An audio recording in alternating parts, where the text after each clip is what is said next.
Hardcore Minecraft only gives me one life, and I've spent hundreds of hours in this hardcore world, and I really don't want to lose it. And to make sure I never die, I found 5 different ways to become completely invincible in Minecraft. And I'm gonna start with Protection 12 and work my way up to a mob kill switch that will literally erase every mob on the server. And when I combine all 5 methods, I will practically be unkillable. And I'm gonna start by trying to get myself Protection 12 armor. And in order to get Protection 12 armor, I have to downgrade all the way to 2019's April Fool's update. I know this looks absolutely terrible, but it's because it's an April Fool's version that Mojang put out. But it's okay because I'm about to get God armor, and the barrels they added in this version have really good starter loot. And now that I have full diamond armor, I can start to look for my Protection 12 books. And this is one of the things we're actually looking for, multi-shot level 12. I wonder if multi-shot 12 does anything differently.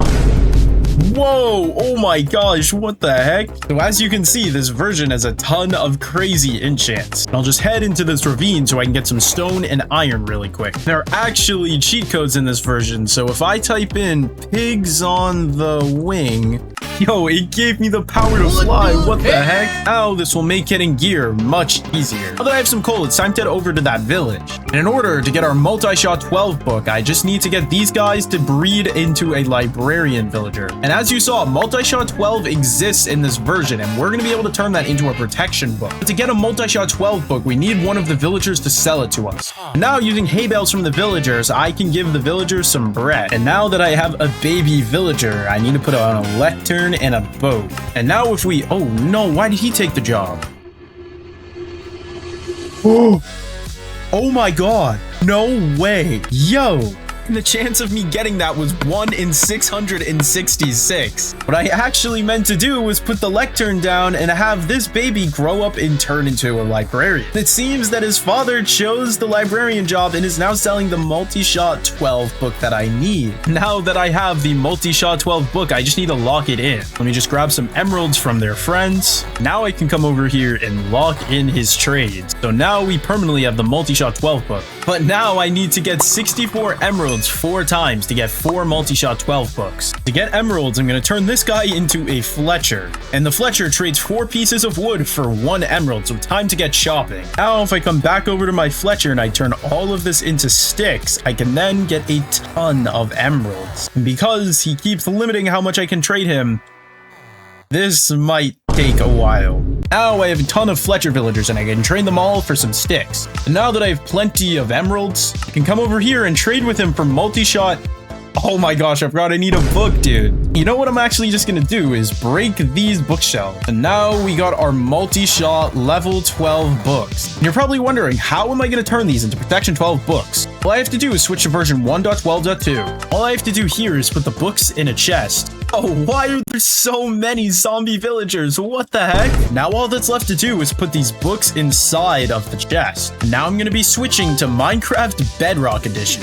And now if I look inside this chest, here is our Protection 12 book. And Minecraft Bedrock is the only place where you can actually put this on armor. But now that I've done all of this, I can use a program called MCA Selector to copy it to my main instance of Minecraft. And now if I just fly down here and I open this chest, oh my gosh, we have Protection 12. That looks absolutely insane. Now all I have to do is combine it with my current armor set.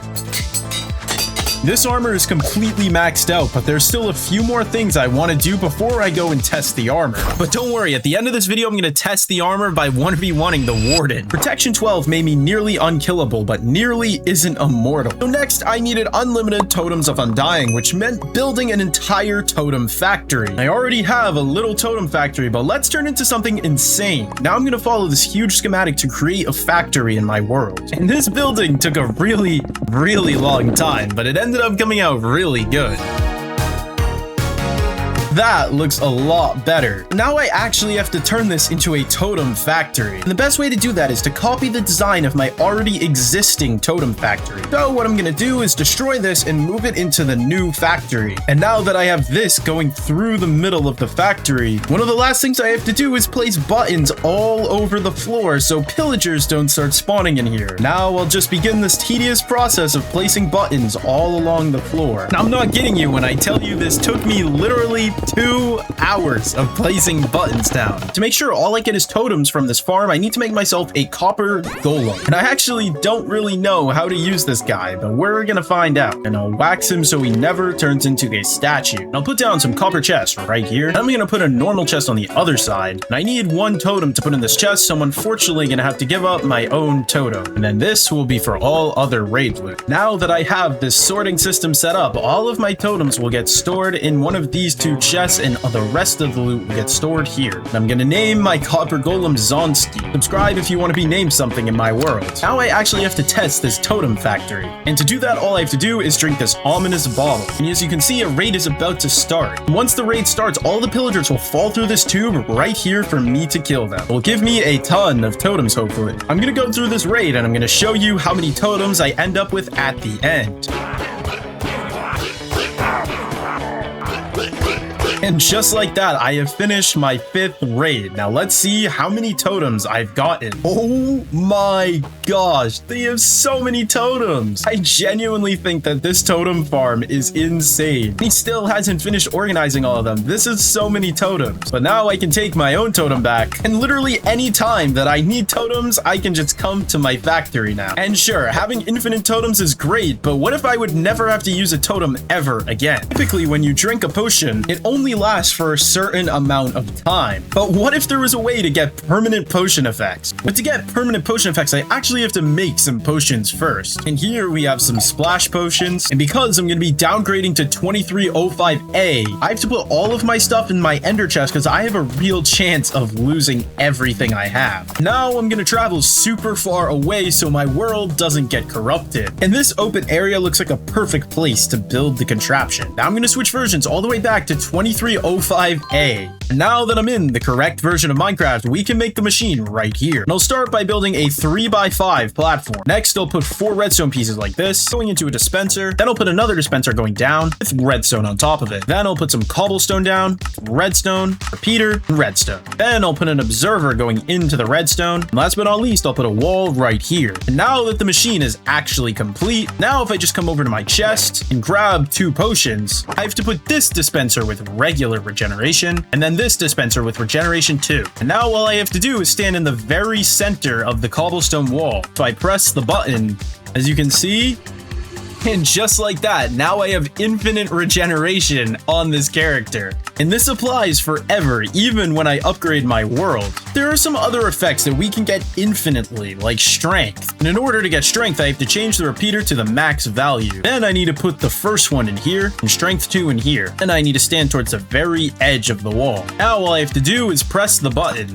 As you can see, we will end up with strength infinite. Oh my gosh, we have strength for an infinite amount of time. There are actually 2 more permanent effects that I can get, including haste and resistance. Now I'm going to be becoming completely undamageable.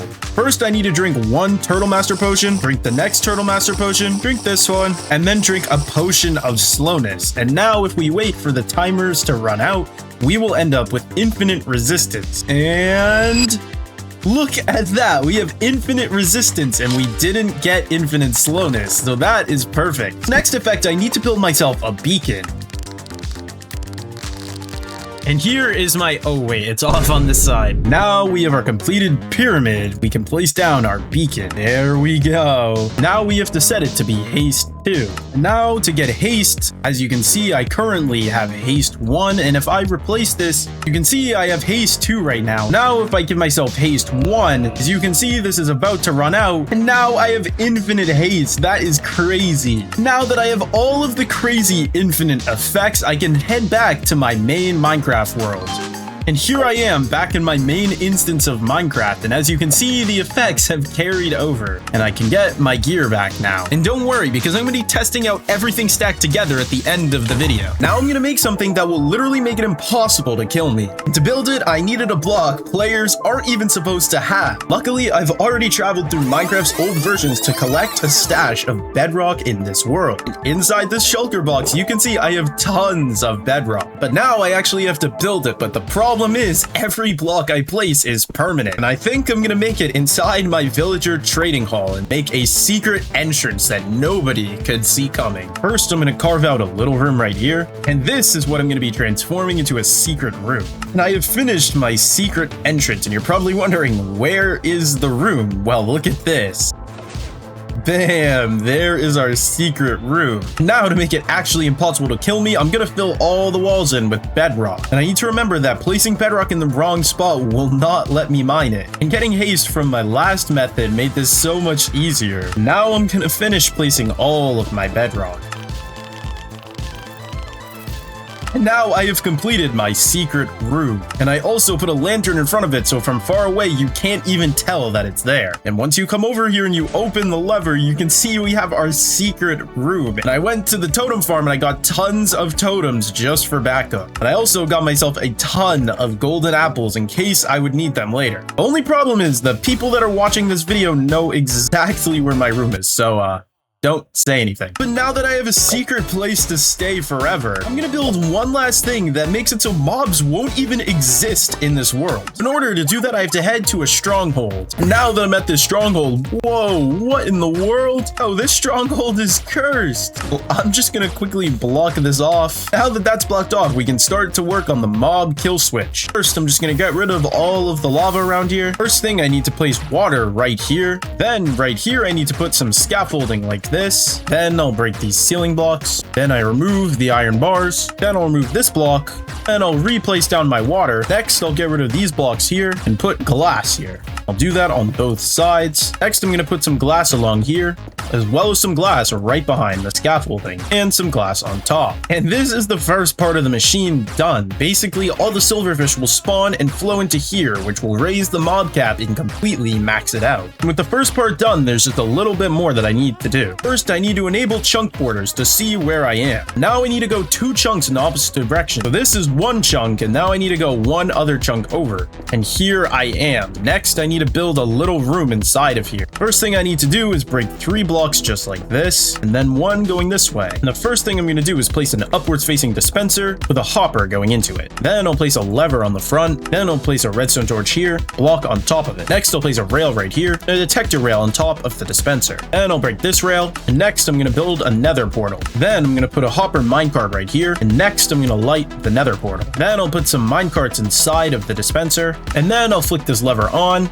Next, I need to wait until 70 silverfish take up this entire spot. And as you can see in the top left, we have reached 70 monsters. Now that 70 monsters are in the world, no more mobs can spawn. Now that it's nighttime and I'm closer to my base, let's see if any mobs spawn. It seems that even though it's nighttime, we're only getting friendly mobs spawning. This means that literally no mobs will ever be able to kill me in Minecraft. Now what you guys have all been waiting for, how much damage do I take with all of these effects? And to test it out, I'm gonna build all the way to the world limit.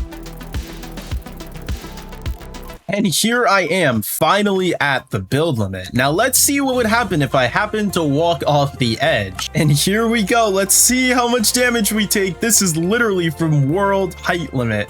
Come on. Oh my god.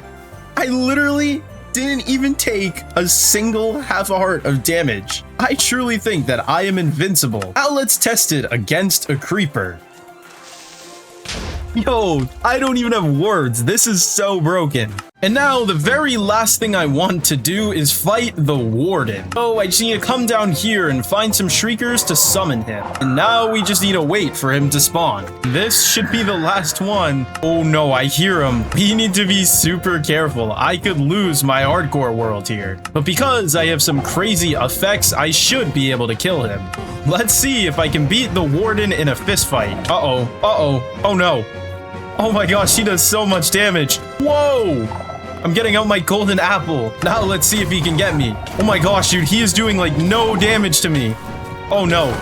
Oh no. I was trapped there for a second. I just need to run away and heal for a second. He does so much damage, bro. But I think that I will be able to get him. Uh-oh. Golden apple! Yes! Oh my gosh, dude, he keeps hitting me so far away.